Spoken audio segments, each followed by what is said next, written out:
Without a doubt, it is the busiest shopping season of the year. Black Friday, Cyber Monday. The sales often bring out the best deals, but they also bring out the best scams looking to part you with your hard-earned holiday cash. That's right. Adam Evans, VP of Cyber Operations with RBC, joins us now with some tips on how to help protect yourself while shopping online this holiday season. Adam, we've never needed you more. Right? It's a crisis. It really is. It is. Yeah. Okay, so how big of a problem are scams this time of year in Canada right now? Yeah, it's the scam cycles that we see certainly are ramping up for the shopping season. It starts with Black Friday and obviously moves into the Christmas season, so people are shopping online probably more than they do at any other time of the year.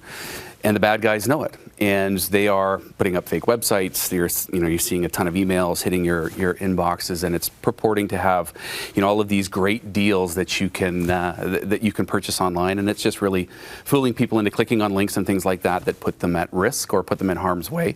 And this time of year, we see it every year. It really picks up this time of year, and the volumes are we see that volume picking up because threat actors or cyber criminals, it's the revenues that they derive from this online criminal behavior continue to skyrocket. Sure. And it makes it really, really difficult for people to battle it as they're out there online. Yeah. Well, listen, you got your finger on the pulse of some of the biggest scams happening right now. So let's go over a few of them. Yeah. And I know you just mentioned fake websites. Tell us a bit more about that.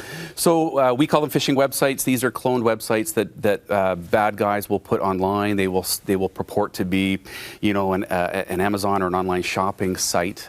They will have fake products on those sites, and the intent really is to get people's information, is to trick people into submitting information, their first names, last names, social insurance numbers, bank credit card numbers, all of those sorts of things.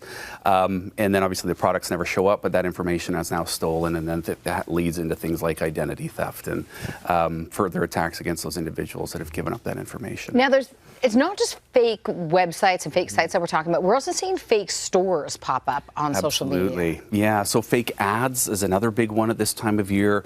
Obviously trying to sell products, in social media. So we see a lot of impersonation happening in social media, a lot of fake ad scams tricking people into whether it be investment, shopping, whatever it may be.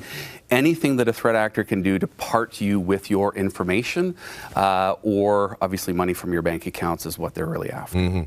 So also talk, if we could, about text scams, because I'm getting these on the regular. I'm sure you are too. I mean, every time I look down at my phone, I get this text message from a number I don't recognize. Absolutely. So what we're certainly seeing with threat actors, with new things like artificial intelligence, they're adding that capability into their toolkit, which gives them the ability to scale the attacks that they're targeting their victims with, and they can do it at speed, and they can do it, they're sending out millions and millions of messages throughout the course of a day, talking about smishing campaigns, phishing campaigns. They are trying to hit as many people as they possibly can, and they cast that net as wide as they possibly can to try to gather as much victim population, and then obviously they use that information that they steal from them for, as I said, further attacks, whether it be identity theft, fraud, or whatever the case may be. Credit cards. How can we, because we're hearing more and more ways to access our credit card information, how can we protect ourselves? So I think we're sort of in a time now where it's trust but verify, right? Where we can't necessarily trust everything that's being put in front of us.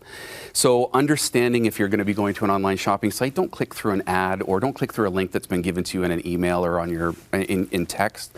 If it's about a deal on Amazon, put in Amazon.ca, go to the website, so you can validate where you are actually doing your shopping, and then obviously you've got your information in there to do your product purchase.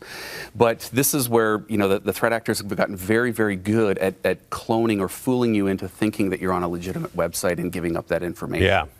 All right, just finally here in our last 30 seconds, your last piece of advice is kind of a bit of an old adage: if it sounds too good to be true, it likely is. Yes. Absolutely, yeah. And that trust but verify is important. Take a breath, look at what's in front of you. Does it seem legitimate? And if it doesn't, obviously take a step back, call your bank if you have questions, or if you're on an online shopping site, make it sure it's the legitimate site that you're intending to be on. Yeah, because when we see a great deal, we all get ramped up, right? The adrenaline Everybody starts does. pulsing. You want to buy that thing and get it before somebody else does. I just have stopped responding, reacting, clicking. Perfect. And I just wonder, though, the important documents that have been coming my way. I'm like, the bank, sorry. Yeah, I mentioned to talk to you about that text message I sent you 3 weeks ago. I know. Well, you said, can you talk? And I was like, no. When I said, can you talk? No. Good for you. Absolutely. All right. Adam, some great advice. Thanks for coming in Thanks this for morning. having me. Appreciate it. Happy holidays. This portion of the morning show is brought to you by RBC. Visit rbc.com/cyber to learn more.